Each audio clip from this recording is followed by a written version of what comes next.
Alright guys, this is Flave from Boxing Evolution TV and I'm just joined today on Skype by Rockin Robin Deakin. How you doing, Robin? I'm alright, mate, you alright? Yeah, I'm very good, mate. Wow, it's been a bit of a rocky past couple of weeks for you, hasn't it? Yeah, been a bit. So, well, let's just cut a long story short for the viewers. You've been a pro boxer, you've had 52 professional fights, and you have lost the past 51 in a row. Now, the Daily Mail and I think the Sun newspaper have not been particularly nice to you about this the past couple of weeks before your fight and after your fight. And the reason I wanted to get you on the show today was because I think they've been a bit unfair to you. I think they've been a bit out of order towards the sport of boxing in itself, and they've been dismissive of people who train very hard and put a lot on the line, including their health. Making fun of these people. So I thought, you're a perfect person to get on the show today. So yeah, I mean, how do you feel your performance was in the last fight? Listen, no excuses. I got beat by a bad man, obviously, but I think the pressure of the press, all the hype of the press, sort of got to me. It wasn't the fact that he beat me. I feel I beat myself. I didn't let my ability do the work. I sort of let the occasion get to me, and it did. It got to me. Okay, so you put in this loss in particular down to nerves. Is that what you're saying? Not really nerves, because I'm good under pressure. I feel good under pressure, but I think it's not knowing what to sort of expect with the press. Not knowing obviously everything, really, just sort of walking into the unknown. That's what it was for me. It wasn't the fact of being nervous and it was just literally walking into the unknown. And I didn't really expect the hype of all the press to sort of get to me, Oh, right, okay. Well, I mean, I suppose it's probably the first time you've ever been properly in the limelight like that, but also in such a negative way. I can imagine it would have been a lot of pressure for anyone to have to overcome. Also, it wasn't the fact of the limelight. Obviously, I love the limelight. I love being in like a public eye. It was more the fact the negativity that they were giving me, and then like knocking my sort of self-belief and confidence on what I can actually do. Obviously, it's me trying to channel what I can do, trying to not read the press, but it's hard when sort of people are messaging you on my phone, Facebook, Twitter, saying, "Oh my God, look at this, look at that."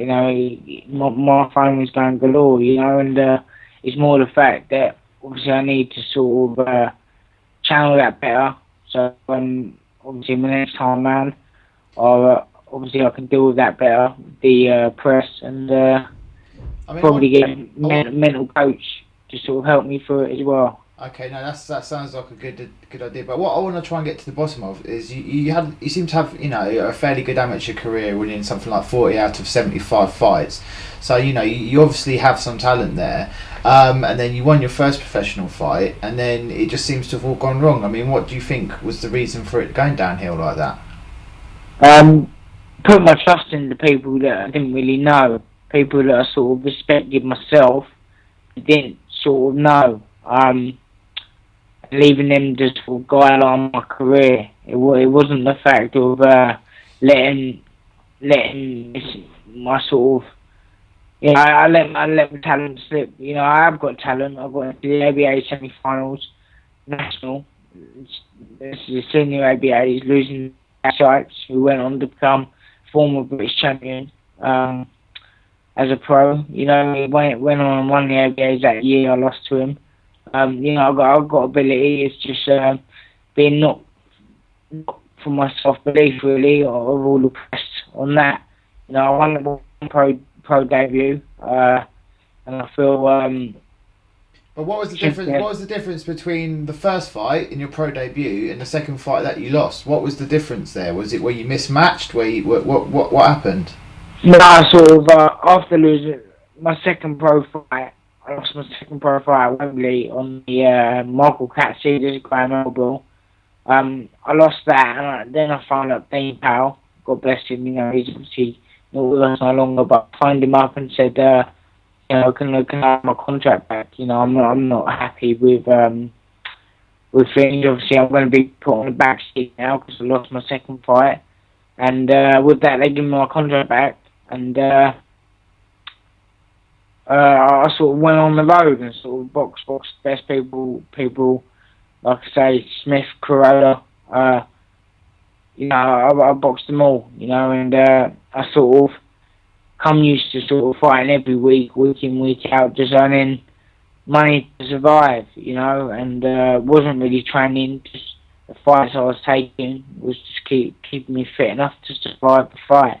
Wasn't So it sounds like you were just doing whatever you could do to get a fight. It sounds like you were, a typical journeyman, and people don't understand that about boxing. You aren't necessarily a bad boxer, but you're not in there to win. You're in there to help the prospects along. This is the thing. I was in there to win. I never, even though I didn't train for the fights, I used to always, come in with a fresh tan, always look good with my new haircut, and my new kit. Always looked like I was a contender, and I always boxed like I was a contender, and I was used by my last manager, absolutely used. People say, who was he? It's not my sort of place to sort of name him on channels like this, but people who know boxing, who know me, they know who my last manager was, and he's an absolute tool.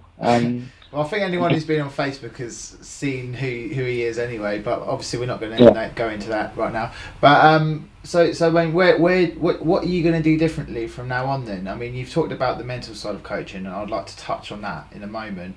But I mean, as a boxer, as a professional, what are you going to do differently to try and change things around? Well, if I'm honest, every trainer I've sort of gone to, I've trained with loads of good fighters who've been who are now trainers. I've trained with them, got ideas off of them. Obviously, Michael Jennings, one of them. Him and his brother Dave Jennings. Both really really good trainers now. If I look up north, I think they're the people I would have gone to. But always being away from home and people that I care for. It wasn't the right thing, and then sort of like changing my style a little bit. That it's not me. I'm flash. I like fighting the way I fight. I'm good how I fight. It's just literally just neatening it up and tidying it up. And I feel the best person to do that is who's known me for quite a while now, 11 years, former British bantamweight champion, Matthew Marsh. I feel he can get me back to how I like fighting, and I feel the best will come out of me, and me dealing with the press this time. I mean, do you have like a plan of action? I mean, how many more fights are you going to have till you call it a day? What are you aiming for? A 1 win, 2 wins, or just for your general reputation to be restored in the press's eyes? I mean, what are you aiming for, and when do you yourself call it a day? Have you seen the Rocky Balboa films? Yes, I have. Well, that's exactly what I plan to do. Obviously, my ability, the people I've been in with, I've not shown my ability. So when I do get to show my ability, I am looking at titles. I know people might laugh and think this geezer's a dreamer, but listen, my ability, I've mixed it with the best in Britain when I was up and coming in my career. When I shouldn't have taken the fights, I took them, and I missed out. Like Mark Callahan said on one of my Facebook statuses. My record doesn't show my true ability. I've been robbed out of victory so many times against people the likes of Jason Hasty, Eddie Highland, people like them that have gone on to win titles. I was robbed out of victory because I boxed in their back garden, and it's that sort of thing where if I've got that win, Vinnie Mitchell, when I boxed Vinnie Mitchell the first time, I dropped it live on St. Tanner Sport. I ended up losing the fight by a point, but I feel if that fight was a fight where I was, where I would have got the decision, it would have been the changing point of my career.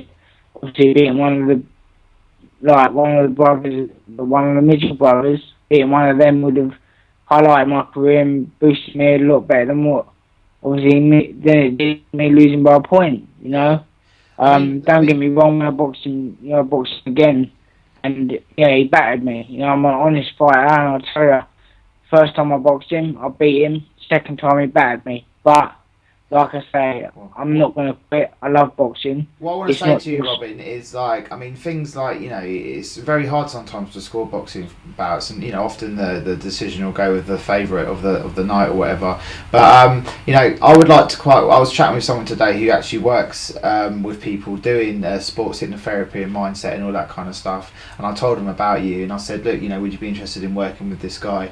And he did express some interest. And so basically, what I would like, as a sports coach myself and someone who works with people, I would like to say to you, let's for the next fight, let's not worry about the win or the loss, because that actually puts too much pressure on you in itself. Let's work on just improving your own performance, working towards certain targets. And also, I've got a number of things that me and this sports performance coach would like to share with you. One of them is called EFT, which is emotional freedom therapy, and it actually works with acupuncture points and how energy and nervous energy gets stored up in the body. Another thing is self-hypnosis, and you can listen to hypnosis tracks before you go to sleep at night in your bed, that kind of thing, which reprogram the way you think. Neuro-linguistic programming, cognitive behavioural therapy. There's a vast range of different well, not necessarily therapies, but techniques and strategies and things you can do to change your whole performance. And if you're up for it, I would like to offer you the ability to the opportunity to work with you and see if we can get a big performance change in your next few fights. Is that something you'd be interested in? My aim, my last fight, it wasn't. Obviously I wanted to win, but it was to improve myself. But I feel, with all the press and media around me, listen, it's not just local press.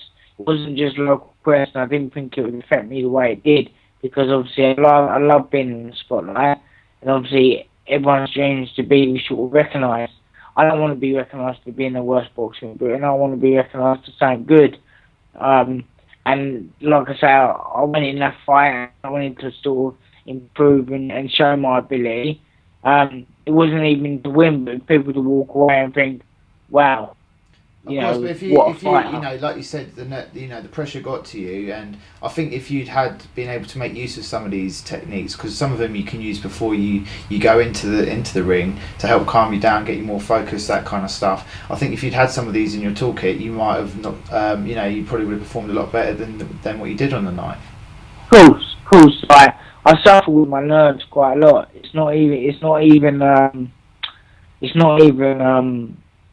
I don't know. I suffer with. I never used to. I loved it, but so obviously since the press now, it's sort of got to me, and I deal with my nerves dealt with them quite bad. I let it take over. They took over me. Like I say, I beat myself. He didn't beat me. I beat myself. I didn't have the self-belief that I needed, and maybe working with you and the other guy, maybe that would help me out and sort of progress my mind and get my mind set. It's definitely something I'd like to give it a go, because people don't understand how much the mental side of things can affect you, and I know personally firsthand how it's affected me in my own boxing matches. But we'll talk about that more later on when we're offline or whatever. So when's your next fight? Have you got a next fight planned or anything like that yet? Nothing's actually been set. I'm looking at fighting the end of April, maybe May. Obviously, I need to sit down with my manager, Dave Murphy, who, listen, he's not like a Frank Warren or an Eddie Hearn, but listen, he's a nice, genuine guy that comes to sort of, he helps people out. He's not there for himself. He's there to help people out. And, see what he's saying. And, I'm looking at maybe getting the end of April, early May sort of time, and go from there. But like I say, I'm going to sort of fight the way I fight, but neaten things up with Matty Marsh behind me, and I feel I can do that. Well, you know, Robin, this is your chance to show people what you're really about. Do the things people say you can't do, and I think with everyone, you know, whether they think you're going to win or lose, I think there's going to be a lot of people keen to see how you get on in your next fight. Anyway, so anyway, I'm going to call an end to the interview there. Thank you for coming on the show, Robin. You've been a star, and I hope you have a nice weekend. Thank you very much, mate. Thank you. Anyway, I'll catch up with you soon, mate. Take care. This is Flave from Boxing Evolution TV, interviewing Robin Deakin. Over and out.